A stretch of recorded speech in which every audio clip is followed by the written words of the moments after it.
But what you can learn from the periodic table is endless!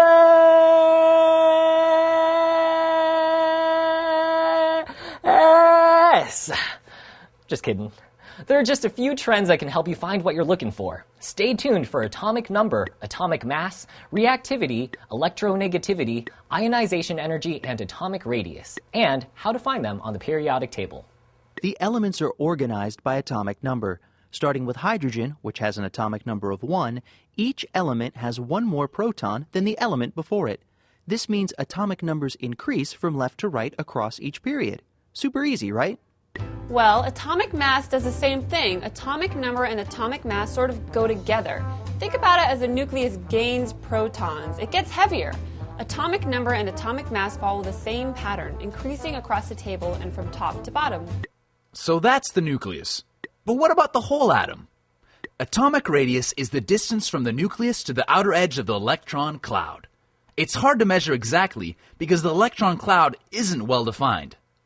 Scientists agree to use their best estimate of the size of the electron cloud. Atomic radius decreases from left to right on the periodic table and from bottom to top within each group. Just remember, the more electrons there are, the bigger the atomic radius. So, you know how some people are just easier than others to get a reaction out of?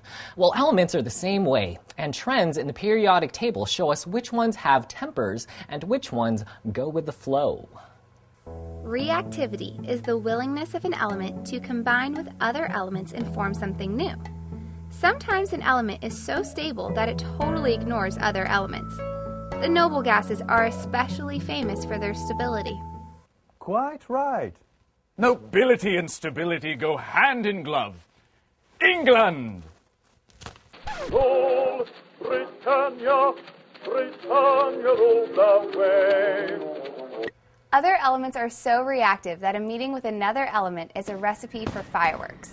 The most reactive elements are at the upper right and bottom left corners of the periodic table, except for the noble gases. The elements in the middle of the table, like gold and copper, are also super stable. Like the noble gases, almost nothing riles them up.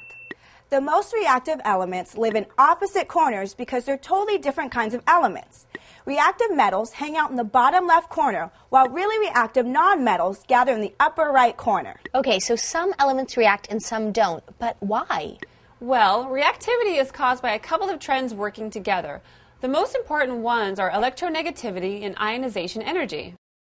Electronegativity is an atom's desire to steal electrons from other atoms. Strongly electronegative atoms are more likely to pull others into chemical bonds, and another name for a chemical bond is a chemical reaction. Not all elements have the same amount of electronegativity, which is where the table comes in. The elements in the upper right corner have the strongest electronegativity, so they tend to pull neighboring atoms toward themselves. The elements in the lower left corner exert a weaker pull. Keep in mind that the electronegativities of the noble gases are unknown, since they hardly ever bond with other elements. They hardly ever bond with anybody. They hardly ever bond with anybody. The other trend that makes up reactivity is ionization energy. Ionization energy is like electronegativity's crazy twin. Remember, electronegativity means that an atom pulls inward. Well, ionization energy is the energy needed to pry an electron away from its nucleus. On the periodic table, ionization energy acts like electronegativity. Think of it this way. An atom that pulls electrons towards itself also puts up resistance from having its own electrons removed. That's why the two properties go together. When electronegativity and ionization energy team up, they tell each atom how much it wants to bond with other atoms, which we call reactivity.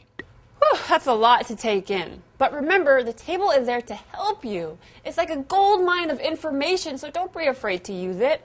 Or maybe it's a silver mine, or a beryllium mine, if beryllium comes from a mine. Anyway, just use it.